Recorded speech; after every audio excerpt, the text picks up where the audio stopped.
A PEC dos benefícios vai ser votada só na terça-feira da semana que vem, lá no plenário da Câmara dos Deputados.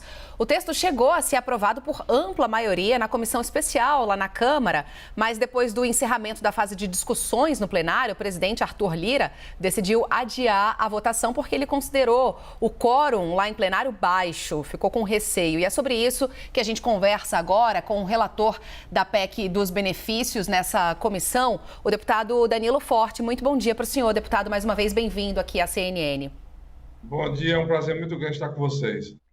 Deputado, ela chegou no plenário sem aquelas alterações iniciais que o senhor tinha sugerido, né? A inclusão, aí, entre outras medidas, né? A inclusão também dos motoristas de aplicativo e a retirada do estado de emergência, que era o ponto que mais preocupava aí, né? Um dos pontos de maior discordância entre os parlamentares.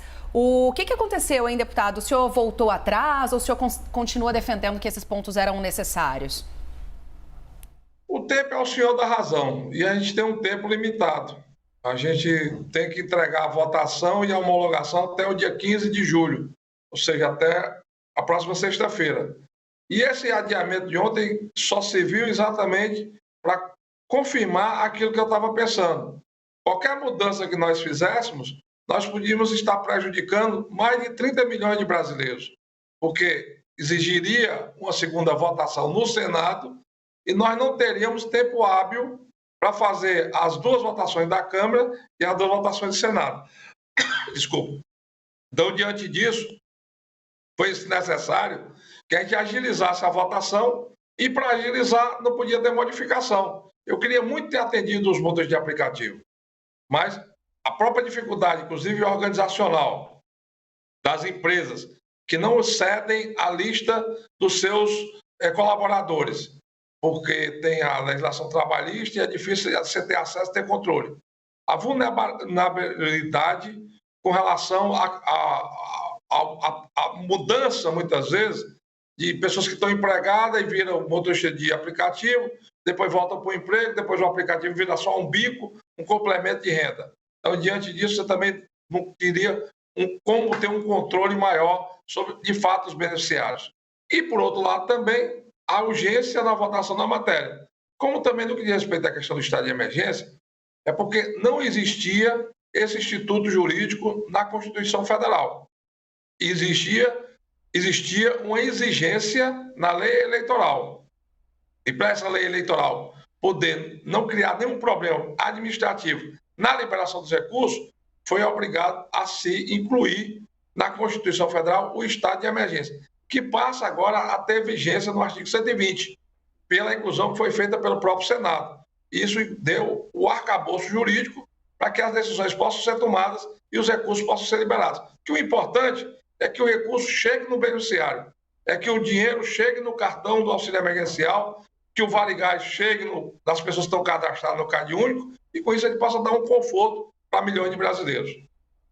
Deputado, o senhor falou que o tempo é o senhor da razão, mas ontem, né, a votação da PEC foi adiada por mais 5 dias, por medo aí, por receio de não ter o quórum suficiente para aprovar essa proposta. O senhor concordou com essa ideia de postergar, adiar essa votação para a semana que vem?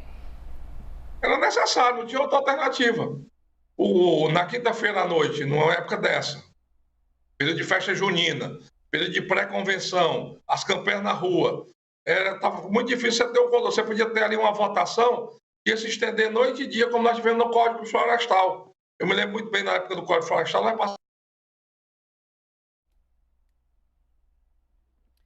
Nós estamos conversando com o deputado Danilo Forte, que é o relator dessa PEC dos benefícios, na comissão especial que vinha discutindo o assunto. Ontem ela foi aprovada nessa comissão, chegou a ser levada a plenário pelo presidente da Câmara dos Deputados, Arthur Lira, mas com receio de que o quórum não fosse suficiente para que ela fosse aprovada em plenário, o deputado achou melhor deixar para a semana que vem, para a próxima sessão parlamentar, na próxima terça-feira. A gente vinha conversando com o deputado Danilo Forte, mas acho que perdemos o contato com ele. Assim que for restabelecido, a gente volta para cá, porque a Priscila Yasbeck também, claro, quer participar desse nosso bate-papo. É claro que isso tem desdobramentos econômicos também, né, Pri?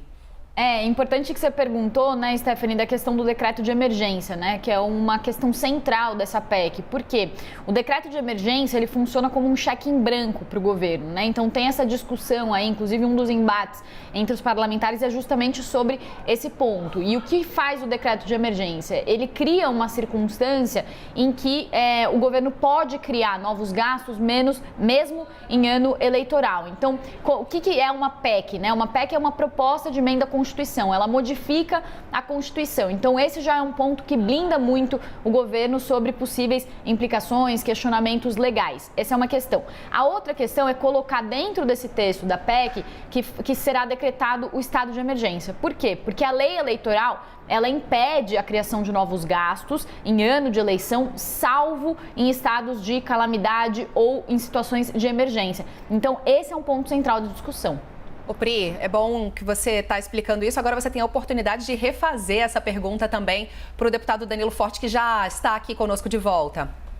Deputada, obrigada pela entrevista. A pergunta que todo mundo quer saber é qual que vai ficar o tamanho, né, do impacto dessa PEC. Claro que é uma PEC muito importante do ponto de vista social, distributivo, inclusive com avanços em relação aos projetos anteriores que previam ali incentivos para combustíveis, gasolina, beneficiavam a população com mais poder aquisitivo. Mas uma preocupação grande é, com esse decreto de emergência, o governo ter um cheque em branco para aumentar os seus gastos e isso acabar se revertendo em aumento do risco fiscal, aumento do dólar, aumento da inflação e isso limitar justamente os efeitos da PEC, que são conter esses efeitos de aumento dos preços. Minha pergunta é, deputado, qual que é exatamente o custo que está hoje? O senhor acha que pode aumentar? E com esse decreto de emergência, qual que é a perspectiva? É de novos benefícios entrarem também dentro desse pacote? Não, o texto está muito delimitado, inclusive com relação à questão do estado de emergência, nós precisávamos exatamente criar a base e a estabilidade jurídica para poder ter a liberação dos recursos. Esses recursos são oriundos já arrecadados pela União. No final do ano passado, tanto a União como os estados tiveram excesso de arrecadação. Todos os entes federados do Brasil têm superávit de um ano para o outro. Esse semestre agora, o primeiro semestre desse ano, já entrou no caixa do governo federal 65 bilhões de reais a mais do que entrou no primeiro semestre do ano passado. E é esse recurso, essa aplicação financeira, que está sendo retirado os 41,5 bilhões de reais para poder atender a essas demandas, que é aumentar o auxílio emergencial de R$ 400 para R$ 600, é aumentar o Vale Gás de R$ 56 para 120, é o voucher dos caminhoneiros de R$ 1.000, é o auxílio dos taxistas de algo em torno de R$ 200 e são 500 bilhões de reais para a agricultura familiar. Esse é o arcabouço do que está colocado. E também tem o recurso do etanol, da paridade do etanol, que é 3,6 bilhões de reais para manter a paridade do preço do etanol em relação ao preço da gasolina, que já é um reflexo do PLP 18, que foi de minha autoria, que se transformou na Lei Complementar 194. Deputado, então, diante disso, nós estamos muito tranquilos. Desculpa te interromper, senhor, mas é que essa questão é uma questão muito importante, porque apesar dessa arrecadação que a gente teve aí muito positiva, de fato, que veio até por uma questão de inflação, a previsão de todos os economistas é que essa arrecadação ela diminua no segundo semestre, até por um arrefecimento do preço das commodities, estava ajudando muito a nossa arrecadação no primeiro semestre, e eles se preocupam muito com o que vai vir para 2023. Inclusive falam que essa PEC ela praticamente acaba com o teto de gastos para 2023. Então, esse argumento de que a arrecadação está positiva é um argumento que ele é válido mais para o primeiro semestre. Como que fica a questão do segundo semestre? Até bancos importantes, grandes bancos estão prevendo, inclusive, que o superávit que estava previsto de 40 bi vai cair para 2 bi. Alguns falam até de déficit para esse ano. Como que fica essa questão? Esse argumento não se enfraquece? É o contrário. Na hora que a gente diminui imposto, e na hora que a gente induz recursos na economia pela base, aumentando os benefícios exatamente dos segmentos sociais mais pobres e mais carentes, que irriga toda a pirâmide, toda a escala da economia como um todo, você cria uma dinâmica na economia que vai, inclusive, aumentar o PIB. A redução dos impostos Mas por si só, inclusive... o Focus, desculpa, deputado, também de novo, o Boletim Focus acabou de sair a perspectiva de crescimento de 1,5% para a economia esse ano e de 0,5% ano que vem. Isso já está incorporando as expectativas com relação também à PEC. Tem uma perspectiva de desaceleração da economia. O mercado financeiro vive de especulação, mas vamos para o mundo real. No mundo real nós temos 30 milhões de pessoas necessitando. Nós temos sobra de caixa. As commodities baixando, inclusive, é bom para o Brasil. E até semana passada ele só reclamava do aumento, do disparate dos aumentos dos combustíveis. Nós baixamos os impostos e agora o petróleo está baixando internacionalmente. Vai ser bom para a economia brasileira. O déficit que a gente tinha, inclusive, de importação dos produtos derivados do petróleo, vão diminuir.